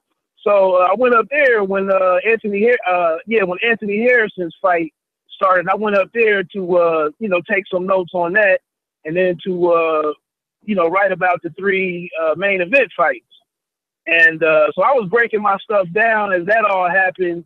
And then, like I said, as the Charlo camp got back to their tunnel area, was where things jumped off with the Hurd people. There was another fight. Wow, that's insane. I mean, they're so amped up. Oh yeah, they're all so amped up. I mean, you saw them in the ring after the fight. The Charlos they were so amped up, and that you just know that something's going to pop off one of these times. You can't be that amped up and not have anything. I don't know. Well, another bad angle from that is the hip hop artists that these guys are bringing in to escort them to the ring. Mm-hmm. They have entourages with them. And that's another element that's another dangerous or potentially dangerous situation, because not all of those guys, not all of those guys know what's at stake for the boxers. So if something jumps off, it just jumps off. So that's something that well, they did that in Cincinnati, but some of these athletic commissions are starting to be more, except for Vegas and probably New York, but across the country, some of these athletic commissions, they don't allow, or they're very stringent with the guys with the local cars that want to have those types of, they want to have it include those types of elements in their cards, So I would just think in the future, I don't know if anything is going to come out of this situation that did happen, that there was rumors that something happened, but it could be in the future where that might go away. Yeah, I don't, and we've mentioned this earlier in the show, and you go to a lot of fights, and I've been to my fair share, of course, and we work fights together and stuff at times. But do you notice? I mean, is it just me, or do you notice like when they, when they, you have the press area, and that's behind they have the gate there around the ring. Do you notice like a bunch of people that really shouldn't be there? I mean, they like pack it. It should, to me, it should just be the officials, like the judges, the ring announcer, and that kind of thing. And of course the announcers and stuff. That's it. There shouldn't be like fighters behind there. There shouldn't be family behind there. There shouldn't be, it should be your corner, your chief second, and your cut man. That's it. Behind, but when they get like right by the ring, and they set up that guardrail and everything like that, that should be it. And so many times we go to these PBC fights, and it just fights in general, and you see fights break out. But I see that, you remember the Easter fight, the Robert Easter fight, the last one, how many people he had over there inside right by the ring? I was right. Right. I was getting ready to mention that. And remember the one before that, you remember how many people Rashid Warren, when he came to the ring, he had like, it might have been 25, 30 guys that walked out with them. Yeah, he was rolling, I mean, like 20 deep, man. I mean, it was crazy. Yeah, it's just, it gets dangerous. And that's what I'm kind of dancing around without going too far into it. But Lubin, like you said, with Charlo getting hit with the chair, wherever that chair came from, it's these guys are, once these guys get to the city or the fight location, they create certain relationships in that city, and they invite these guys in that really might not even be boxing affiliated. They might not even be from Lubin's gym, right? You know, which is kind of traditional, where you know, fighters will have different prospects and whatnot, or guys that went through training camp with them. Those guys might be seated ringside, but now it's a different element that's becoming the entourage now, and I just think it could result in some heightened, you know, security measures or something, like you said, to keep it to where it is, you know, essential personnel, or however you want to put it. But like you said, you know, if you have, like I said, I was up at the top with the writers who were seated up in the stands. But you have some of those guys down in that writer in the media role, you know, working for some of the different publications, or, you know, Dan Raphael was there. Mm-hmm. These guys aren't going to want to go in some of these situations and feel like they're just to do this, you know, just to cover this fight. They feel like they're in harm's way. Right. Well, I remember the Easter fight. It wasn't the last Easter fight, but it was the fight before that. Because remember, Easter fought, and then the week later, Bronner fought. And I was going to take I was going to get tickets from my father and my son to go to that Bronner fight. You know, and I have, you know, just let them watch the fight or whatever. I'm going to work the fight anyway, and they can be there too, watching the fight or whatever. But after that fight in you know, in Toledo, man, where that fight broke out in the crowd, man, I'm like, there ain't no way. There ain't no way I'm going to take him up there, man. You know? And it was just, you know, security's got to get tightened. I mean, and just because you're at a boxing event or an MMA event doesn't mean you can fight too. The guys in the ring are doing the fighting, you know? They're trained, you know? Just maddening, man. That right. And that was one thing that I wanted to, I was trying to chase down Stephen Espinosa, because the last time I interviewed him, we talked about some of these types of you know, periphery matters and whatnot, and trying to promote boxing and keep it healthy and grow it and all of that type stuff. So that's some of the questions that I had for him. But you know, things got kind of thin in the back area, and then once he did pop up, he was walking around with either his wife or girlfriend or something. Yeah. I don't know if he's married or whatever, but he had a female with him, and I didn't want to be rude. Another thing, I didn't ask Paulie any questions, but he had a group of guys around him for about 15 or 20 minutes. He was another guy that spent a little more time talking to folks, and he was still talking about McGregor, man. And oh yeah, I don't know, man. I mean, I think he ain't getting that fight. I talked to somebody else about whether or not that fight had a chance. No, but it looks like it's being explored. Oh, I think I asked Keith Thurman. Yeah, that's who I asked. I asked Keith Thurman what were his thoughts, because Keith was praising the Mayweather McGregor fight for somebody's question, and then once things went on to like something about McGregor's future, that's when I asked him about, did he think that would be a big mistake for people to consider bait? I mean, obviously, Malignaggi doesn't bring to the table the cachet that Mayweather's name did. So I'm like, what could that blow up in somebody's face that nobody really gives a damn about Malignaggi to really make it interesting from both sides? I mean, they've tried to create this little rivalry, you know, stem from the whole training camp thing and some of the comments they've had at different media stops and everything. But I'm just like, at the end of the day, that's not really. I mean, it definitely couldn't be pay-per-view.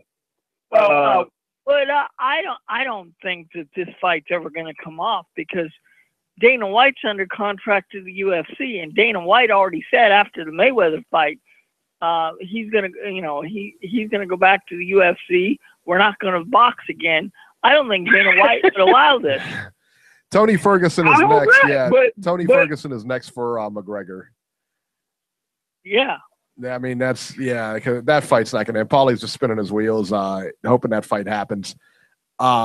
Unless Paulie decides to come to the UFC and try his luck there, that fight ain't happening. That'll be a disaster. That'll be a disaster. Yeah, that's real ugly. I didn't want to eat up everybody, you guys' time tonight. But thanks for the time to get on and everything. I missed earlier. I was trying to get my notification when the show started, but I guess I missed the first hour. I thought you guys weren't going to start until 8, but I probably missed. Started when? We started at 7. Okay. I just wanted to know what was the thoughts on, or what was the panel's thoughts on what they saw and heard leading up to the knockout, and how he fits in moving forward, and then the thoughts of Garcia and Robert Easter Jr. maybe facing each other. Yeah, I heard about that. I heard about Garcia. I didn't know if any of those things had been talked about. Yeah, I heard no, not yet. And I heard about Mikey Garcia and Robert Easter Jr. And they're looking to put that fight together. Whether it goes down or not, I don't know. But that's a good fight, man. And like I said, man, Robert Easter is trouble for anybody. And Mikey Garcia doesn't use that pressure style.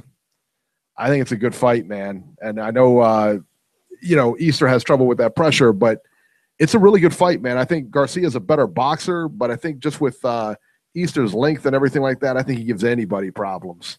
I'll be curious to see where that fight takes place, too. Exactly. My guess we would know be it doesn't New happen York, in Toledo. No, it ain't. No, it ain't happening in Toledo. But they can sell that whole place out. I mean, they can sell that whole place. They sold it out for that first fight. Not so much for the second one, but definitely for that first fight. That'll be a Barclays special. Watch. I think you're right. Right. I agree. I think you're right. I think it probably will be because it's neutral territory because they're not going to take it to L.A. I don't think Easter's going to agree to that, and certainly not going to go to Toledo and do it. Probably not. It would be awesome if you went to Toledo and do it. But, I think that's going to be at the Barclays. That's got Brooklyn written all over it. Yeah, right.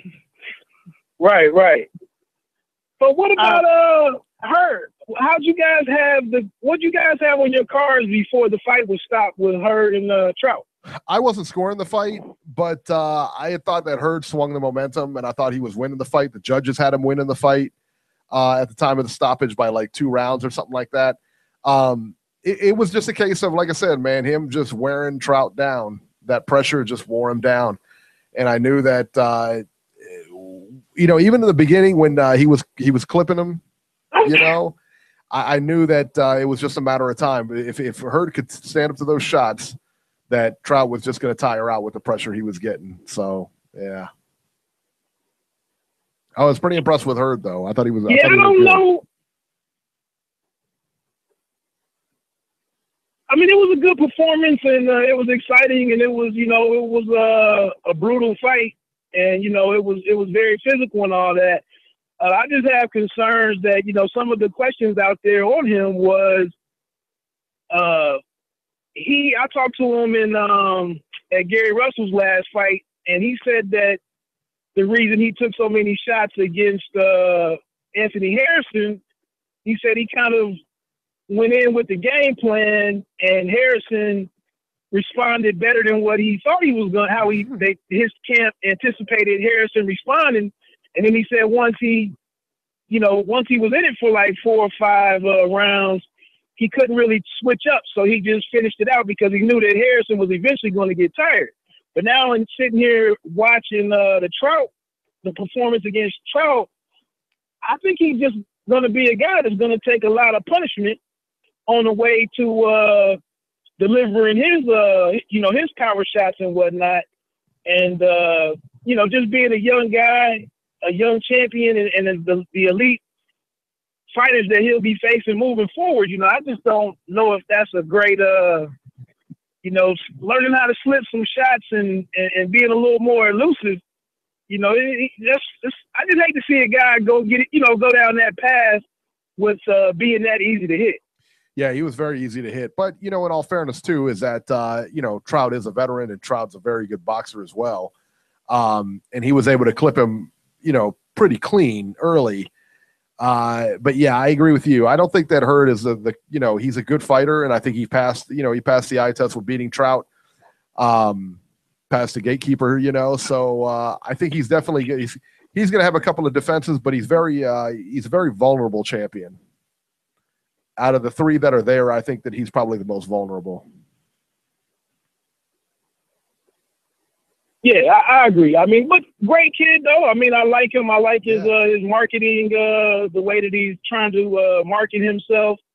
Charismatic guy. And, he's kind of coming out of nowhere, in a sense. I mean, there are other titleists in that DMV area. So I like the kid, but same thing with Deontay. He's another guy that, since he got the big swollen eye from I can't remember that fighter, the Duhopis or something, gave him the big eye. It was something like that, yeah. Something like that. But he's another one now. He just seems to take a lot of punishment, and that's a tough way to fight. I mean, the adage of hit and don't get hit. I mean, these guys have really thrown that to the wayside. Yeah, everybody except Lara, Well, he's kind of that older guard. But, that's right. That's why he's 34 and still on top, Right. All right, so tell everybody. That, man, I didn't have a whole lot more. I just, you guys gave me some time, and I appreciate it. Absolutely. Tell us where we can find you. The podcast has been a little slow lately because I've been moving, but I'm hoping to get up an episode with some of the audio that I did get. But you can check out the Pay Me No Mind podcast is on the Talk Loud radio network, which can be found on iTunes, and then TalkLoudRadio.com. It's on there. And then also just check me out at Round by Round Boxing is where I'm doing some writing. They had another writer there, or they had other writers there this week that will probably have up some fight recaps. So I'm trying to think of some different angles to cover, that's not stepping on the stuff that they already said. Right. Very good, man. Very good. As always, man, good talking to you, man. Thank you so much for calling in. Oh, no problem, man. Good deal for Wood, man. He always gets the big interviews, man. He always calls in, lets us know. I saw him on Twitter, and I was hoping he would call in and let us know like what happened and what's what and all that other good stuff, because he had the good seats, man, for the fight. So glad he called in and kind of let us know what was going on, what was happening, and all that other good stuff. Robert,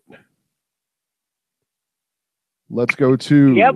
Look at you. All right, let's go to the upcoming fights here. October 19th. That's Friday, yeah? Or is that Thursday? No, that's Thursday. All right. The big one from Las Vegas on ESPN2. It's big when you're on ESPN2, Robert. It's huge. Gabriel Rosado versus Glenn Tapia, 10 rounds middleweights. Is there a fight that you'd like to see less than this one? I mean, both of these guys. Frankly, this fight shouldn't even be sanctioned. What the hell are they doing? I have no clue. What they're doing. I mean, that's amazing to me that they're even sanctioning this stuff.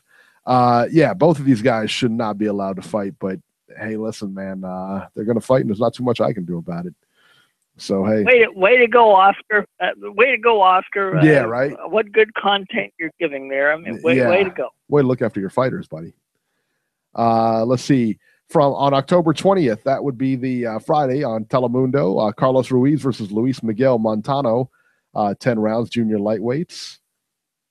Let's see here from, and then on October 21st, which is Saturday, from Verona, New York, HBO, Jezreel Corrales versus Alberto Machado, 12 rounds for Corrales' WBA junior lightweight title. You excited about this one, Robert? No. No, I'm not either. I am looking forward to seeing Demetrius Andrade on the undercard versus Alentes Fox, 12 rounds middleweights. And then Demetrius Ballard versus Andrik Salegwe, 10 rounds super middleweights. I don't think they'll show that one, Eric, because they're going to show the fight from Ireland. I thought, yeah, you know what? I thought he was on there for some reason. I thought Demetrius was on there for some reason, but you're probably right. But no, Demetrius Ballard. Andrade will be on there, No, but I don't Ballard. think they're going to show the other fight you mentioned. Right, that's what I'm talking about, Demetrius Ballard. Now, let's talk about Andrade here for a minute. This is he's his fight back or whatever. I think I'm looking forward to seeing him because if he wins this fight, he's right back in that middleweight mix, and or he's right in the middleweight mix anyway. And then the same day tape. This is still on Saturday. That'll be shown on the 21st on HBO on that card. Ryan Burnett versus Zanat Zakayanov, ZZ, for the IBF and WBA bantamweight title unification. I can't wait to see this fight. This is going to be a really good one. I like Zakayanov a lot. He comes out, he puts a ton of pressure on you. And what do you think of this one, Robert? I've never seen him, so I'm looking forward to it. Oh, wow. Okay. Yeah. Yeah, Zakayanov is the one that beat Rashid Warren in his last fight. So that'll be okay. I'm really I've never had the opportunity to see him, so I'm looking forward to it. Gotcha. Well, you're in for a treat, man, because he comes forward and he brings it. That's for sure. And then on the undercard, I don't know, this probably won't be shown, but Paul Hyland Jr. versus Stephen Ormond, 12 rounds lightweights. Tommy Coyle also on the undercard against Tyrone McKenna. And then let's see here. From the World Boxing Super Series continues from Newark, New Jersey. This is also on Saturday. It'll be on the Audience Network. Murat Gassiev versus Krzysztof Wlodarczyk, 12 rounds for Gassiev's IBF cruiserweight title. And this is the quarterfinal for the World Boxing Super Series. Also, Masej Sulecki versus Jack Kulke is on the undercard. I can't wait. That's going to be a really, really good fight. I can't wait to see that one. And then let's see what else we got here. Also on Saturday from BN Sports, Jose Zapata versus Mike Perez, 10 rounds junior welterweights. And from Norway, Cecilia Breakhouse versus Michaela Lauren, 10 rounds for Breakhouse, WBC, WBA, IBF, and WBO female welterweight titles. And again, I don't believe this will be on television anywhere. There's no listing for it, so you'll probably have to catch it on YouTube or stream it somewhere, something to that effect. Robert, she is the undisputed female welterweight champion. How come there's no DAP? How come nobody gets her any recognition? Now, well, that brings up a question. Is she in the weight class that can fight Clarissa Shields? Nah, Clarissa Shields is up around middleweight, middleweight, upper middleweight, right. That kind of thing. She's a little bit heavier. And now, not heavier. I mean, just, okay, all right. Well, talk about a lady here, just more muscular, I guess, bigger. Okay. Kareem Mayfield back in action in San Francisco in an untelevised bout against Miguel Dumas, 12 rounds, welterweights. Well, he needs to stay untelevised. We don't need to see him on our TV. Robert's so ruthless. And then Sunday from Tokyo on ESPN2, Hassan Ndam versus Ryota Murata rematch for 12 rounds for Ndam's WBA regular middleweight title. How does this work, Robert? Wait a minute. Right? That's on ESPN2 on a Sunday? On a Sunday from Tokyo, yes. Now, was it the WBA or WBC that suspended all those Olympic fighters? Anybody who went to, got their title suspended or whatever. Remember they went to the Olympics, they got their title suspended? Wasn't it the IBF that did that? Maybe it was the IBF. All right, because he's got a WBA title, and I'm like, wait a minute, All right, yeah, you're probably right. No, I think it was the IBF. I think you're right. Yeah, it makes more sense. Yeah, we'll go with that. There you go, and that's your fights for next weekend. So let's move on to our news and rumors here. So Tyson Fury is now making a comeback in 2018. Former heavyweight champion Tyson Fury took to social media this week to announce that he is now making a comeback. His first fight is being targeted for April 2018. Tyson Fury posted the following on Twitter: "Be ready to fight in April 2018 in a great fight, and again in summer in a mega fight, and again in the back end of the year. 3 big fights in 2018." This is what he posted on social media. Fury has not fought since he beat Vladimir Klitschko, in November of 2015. He has not fought since then. What do you make of that, Robert? Well, from what I'm hearing, it's not safe. People are telling me that he's close to 400 pounds. I mean, my God. I don't know. I don't know if you've seen him lately. There's been a lot of pictures on social media and stuff like that, and he's done some interviews. Yeah, he looks about 400 pounds. I mean, I don't know if he's quite 400, but he's a big guy. I mean, what is he, 6? What is Tyson Fury? He's like 6'8", right? Well, somewhere around there. He's 6'9". He's 6'9". So you know what? The fact that he is, I mean, he may very well be 400 pounds because he's put on a massive amount of weight. And people that are tall generally weigh more anyway, because, you know, you're a bigger body type, you're tall. And so you take that into account that, you know, to me, he doesn't look 400 pounds, but he looks pretty big, you know? So I tell you what, I don't know, man. Yeah. He can't even talk. He can barely talk. This brings up another point. Go ahead, Robert. Oh, go ahead, Beeb. I'm sorry. Oh, I was just saying he can barely talk. He sounds like he's like a couple cheeseburgers away from a heart attack, man. Do you think he's 400? He's beyond obese. You think he's 400? Yes. We were talking about that because with his size, I mean, to me, he doesn't look 400, but, you know, given the fact that he's 6'9", he may be around that 400 mark. You can hear him like breathing heavily when he's talking. Like he's close to cardiac arrest. I don't wish bad on anyone. I'm just saying he's morbidly obese right now. Oh my gosh. He's 400 pounds. Yeah, I mean he looks pretty big, and I mean I don't know. I mean it's going to be a massive weight loss to get back in April. I mean it's October now. I mean that's not a lot of time. And think about it. Well, losing all that weight in a short period of time, that's dangerous. For sure. I think it would be good for him, but yeah, for sure. And that affects your stamina too. I mean, you know, taking all that weight off that quick, that's going to take a toll on your body, takes a toll on your stamina. Yeah, your heart too. Oh yeah, that kills you. That kills your heart. For sure, man. For sure. So yeah, I mean, I don't know where he goes from here, but yeah, he's talking about fighting 3 times in 2018, man. Good luck with that. Oh no. So, explain to me, let's talk about the WBC. They pulled Louis Ortiz out of the Wilder fight. Apparently, they were concerned about him medically. Talk to me about this for a little bit. The funny thing about it is they let everyone to believe in the beginning, because they were all hush-hush about it, that the reason why the fight wasn't happening was because of the failed test. And because they led us to believe that they believed that he took illegal substances. But when you go on Boxing Scene and you read some of these articles, you listen to some of these people talk, the manager for Luis Ortiz said that the WBC did not suspend him because he failed the test, because he was doing anything illegal. It was because they were concerned about his health and they wanted one of their doctors to look at him and medically clear him. So it took them that long to make that determination. Meanwhile, everyone else is sitting there believing that the fight wasn't happening was because he failed the test.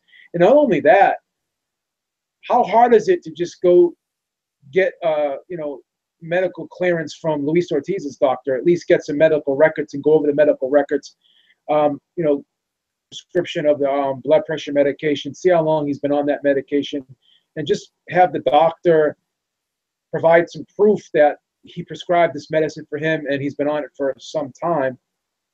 And the doctor can make a determination on whether or not he's cleared to fight. Why is it some big, long, drawn-out process, number one, and number two, so unclear about it and really did not relay the information properly to the public? And Mauricio Suleiman confirmed Luis Ortiz's manager's statement. If you go on Mauricio Suleiman's Twitter and you hear him being interviewed, someone interviewed him on YouTube, and I listened to the interview, basically echoed the same statements. He said, we were concerned about his health, so we're going to have him get looked at. So this smells fishy because all of a sudden Bermane Stiverne is back in the picture. It just seems a little bit too coincidental. It's a little bit too, I don't know. It just seems like, smells like Don King's influence a little bit here.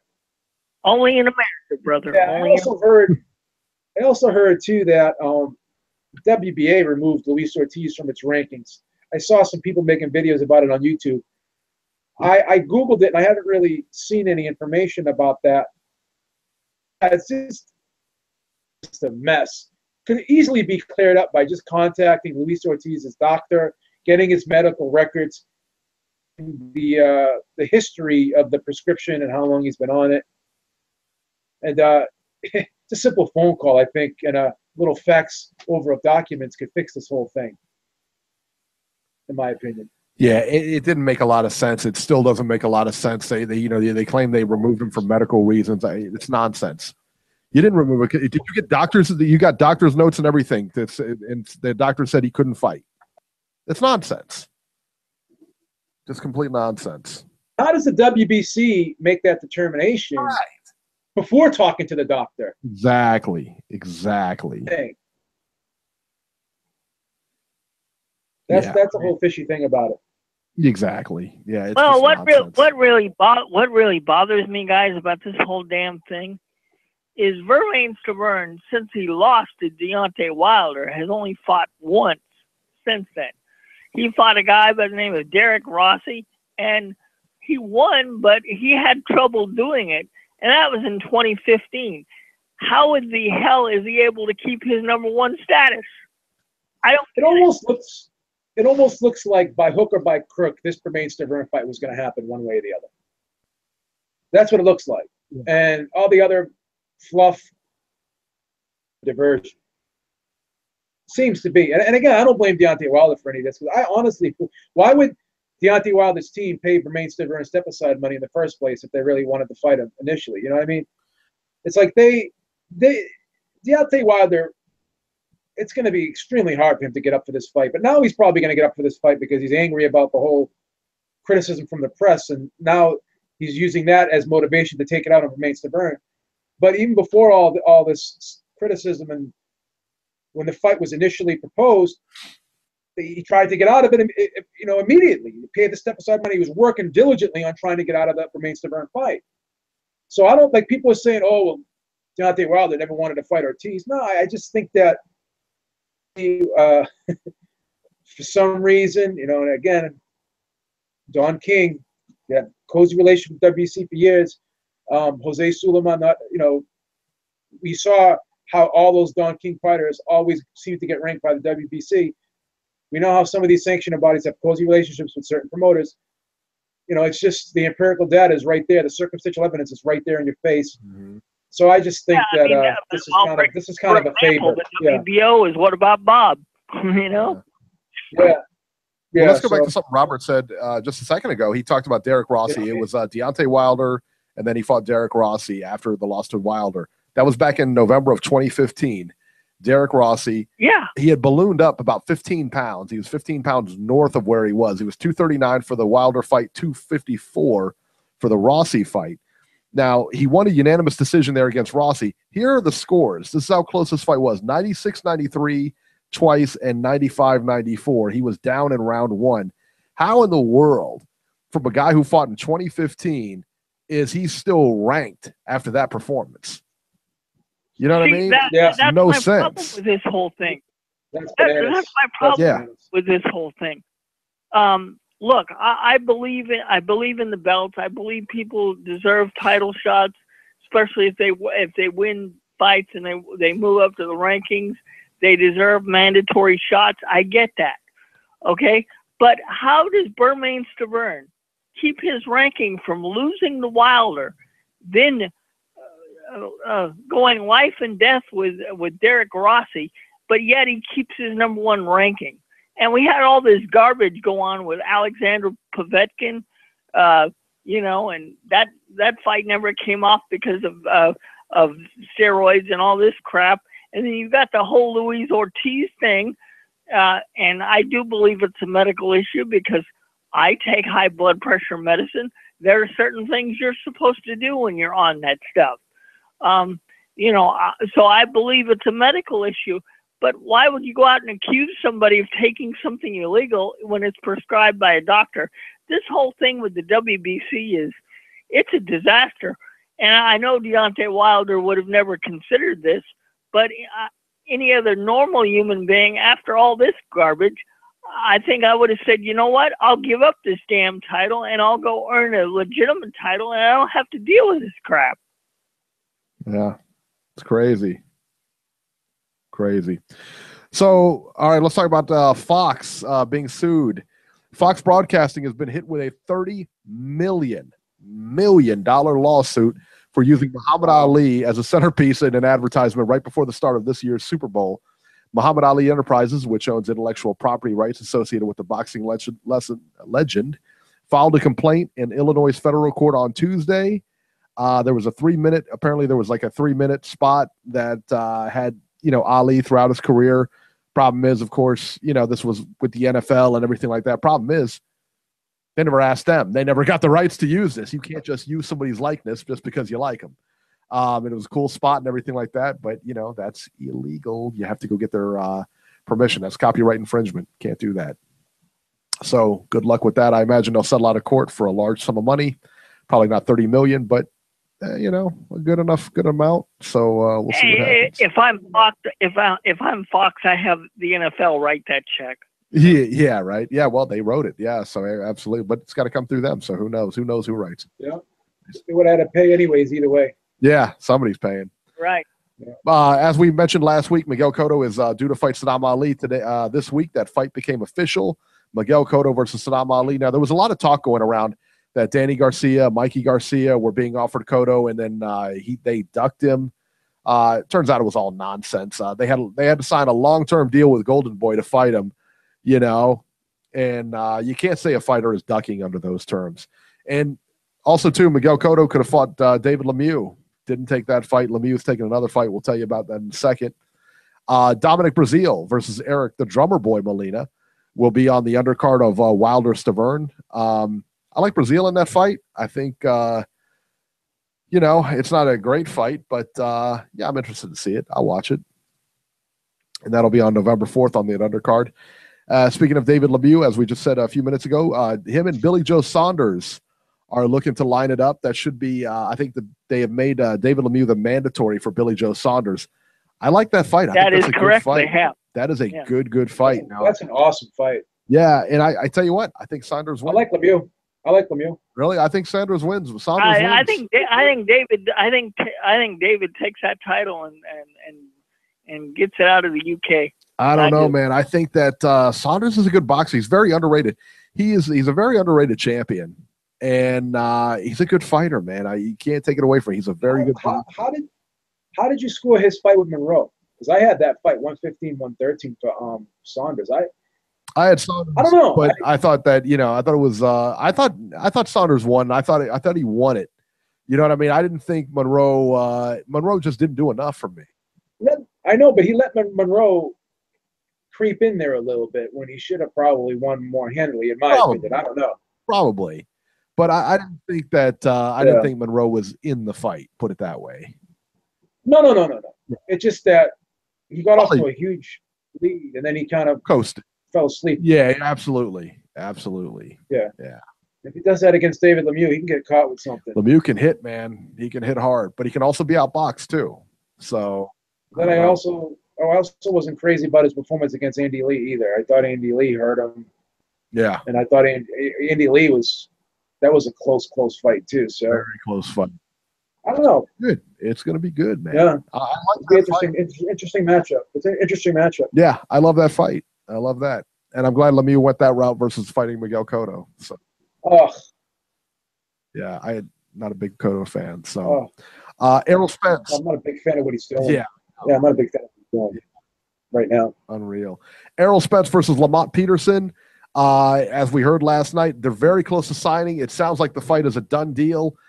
They're just waiting to announce it. It looks like it's going to take place in January. Good fight here. What do you guys think of this fight? Errol Spence. I like Spence. I think Spence beats him handily, but I think this may be. I mean, we're talking about him and Brook. I mean, the two toughest guys Errol Spence has ever faced. Well, the one thing I don't like about this fight is both of these guys have been out of the ring forever. I mean, Errol Spence won this title in May, and he's got to wait till January to fight somebody. Yeah. I don't think that's good. And when was the last time Lamont Peterson was in the ring? It's been quite a while. Yeah, he was on the kind of the fight. Yeah. Yeah. Yeah, I think the truth wins here. But again, this is what I don't like about Premier Boxing Champions. All of their big name fighters and even not so big name fighters, they don't fight often enough. Yeah. And I know a lot of people seem to support that idea, but boxing is one of those kind of things that you've got to keep your skills sharp, and you can only do so much in the gym. You've got to fight more often. I mean, how are you going to build up legacies for your career once it's done, where people will remember you if you're not fighting often enough? I can't understand why more people are not upset about it in the boxing industry. I really don't get that. Yeah. The fighters seem to be complaining a little bit. You'll hear fighters say, well, when I need to fight, I need to fight. And, this was my big criticism and my big fear of the PBC was they had so many fighters. Will they be able to put them all together? They did something great last night with the junior middleweights, but why can't they do that with all the divisions? They should be able to definitely do it at 147. But, everyone at 147. Why can't they do it at 147? They did it at 154 last night. I don't have access to all your videos, but didn't you come out recently in support of the PBC and the fact that fighters are allowed to be off as long as they wanted, or am I mistaken? No, not me. Okay. No, I have not defended them. Not defended them recently. I was on board a couple of years ago, and I had high expectations for them. But I got to call it like I see it, and what they're doing right now, I just don't like it. They're just putting everyone on the shelf, and they got a lot of guys who have been inactive. I like this fight with Lamont Peterson. I like this fight with even Errol Spence complained when he fought Cal Brook. I was off for a little while. I was a little rusty. I would have liked to have a fight in between, whatever. So if the fighters are starting to complain about it, then something's wrong. But the fight with Lamont Peterson's interesting.